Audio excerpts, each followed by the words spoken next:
l'heure de la plus matinale brigade vient, avec ses collègues, au sortir du dernier café de la nuit, briquer la boîte, où l'enveloppe transparente chante et résonne dans le rêve d'une jolie fille dénudée, d'une famille qui tourne en rond, d'un postier qui ne dort plus depuis qu'il sait que dans quelques tournées, il va partir.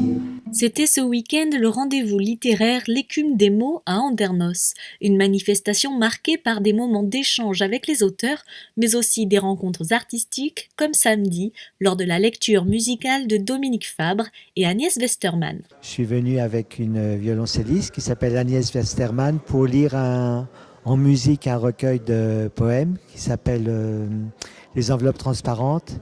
Et puis également présenter un livre qui vient de sortir en mars là, chez Stock, qui est un récit qui s'appelle « Je veux rentrer chez moi ». Et on l'a déjà fait une fois ensemble, oui.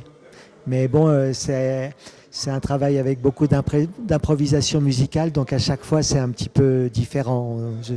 On ne sait pas exactement comment ça va se dérouler, quoi. Je suis épaté par déjà la puissance de son instrument, le violoncelle, de sa musicalité, et je me dis chouette, c'est quand même pas mal, quoi. Je me dis ça me fait plaisir, quoi. Ça me fait très plaisir, c'est ça.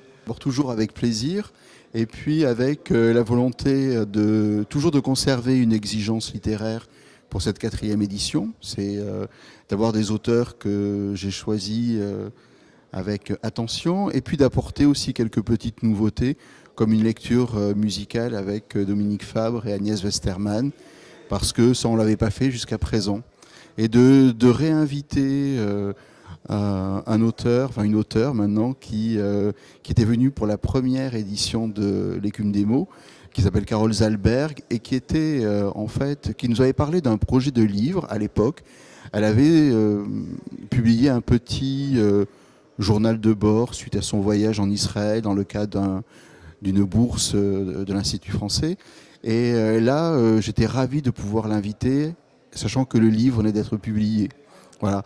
Donc c'est des fidélités, c'est du plaisir aussi, et c'est l'envie de faire partager des goûts littéraires au public andernosien et au-delà, j'espère. C'est-à-dire qu'il faut essayer d'attirer tout le monde. Alors, on a commencé avec un roman noir. On a fini avec une lecture de textes, de lettres en fait. Dimanche, on va avoir une partie très romanesque. On va avoir aussi des chroniques avec Natacha Apana et puis un essai avec Jean Birnbaum. Donc beaucoup d'hétérogénéité dans la programmation.